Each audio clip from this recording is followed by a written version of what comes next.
பண்ண போகிறோம்னா கொள்ளு பொடி போட போகிறோம். கொள்ளு பொடிக்கு கொஞ்சமாக கருவேப்பிலையும் பூண்டையும் போட்டு வறுத்து எடுத்துக்கிறேன். 2 ஈரப்பசை போகிற அளவுக்கு வறுத்துக்கிறேன்.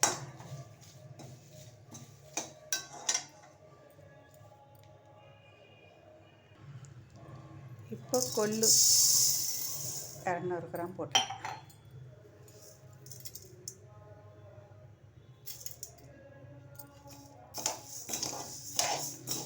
நல்லா வறுத்து எடுத்துக்கலாம். நல்லா செவர வறுத்தாச்சு. இப்போ இதுக்கு தட்டில் மாற்றிக்கலாம்.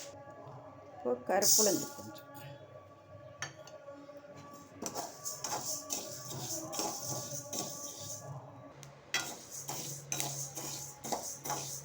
இன்னும் கொஞ்சம் நல்லா செவரணும். கருப்புளுந்து கொஞ்சம் நல்லா வறுத்துக்கலாம்.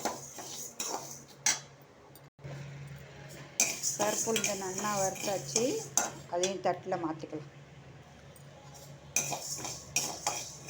இப்போ பார்லி கொஞ்சம் போட்டுருக்கேன்.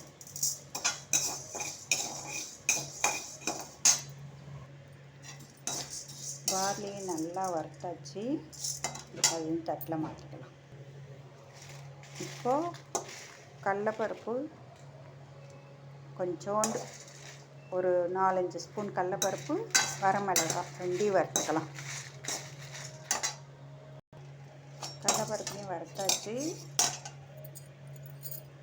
வரமிளகாய், கருவேப்பிலை, பூண்டு எல்லாத்தையும் வறுத்து வச்சாச்சு. இப்போ எல்லாத்தையும் மிக்சியில் போட்டுக்கலாம். கொள்ளு, வரமிளகாய், உளுத்தம்பருப்பு,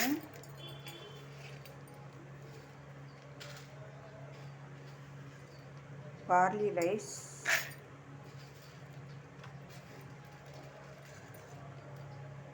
கடலைப்பருப்பு, கருவேப்பிலையும் பூண்டையும் வறுத்து வச்சுருக்கேன்.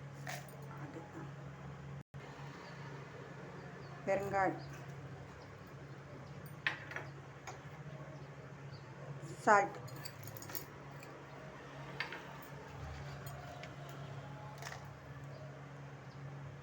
வரமிளகாய் போட்டாச்சு. அவ்வளோதான், பொரிச்சிட்டு காட்டுறேன். இப்போ கொள்ளு பொடி பொரிச்சாச்சு. எல்லாரும் பண்ணி பாருங்கள் வீட்டில், சூப்பராக இருக்கும்.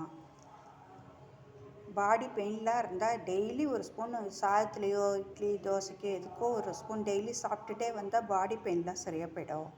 வெயிட் லாஸ்க்கு நல்லாயிருக்கும், சூப்பராக இருக்கும். எல்லோரும் பண்ணி பாருங்கப்பா. பாய்.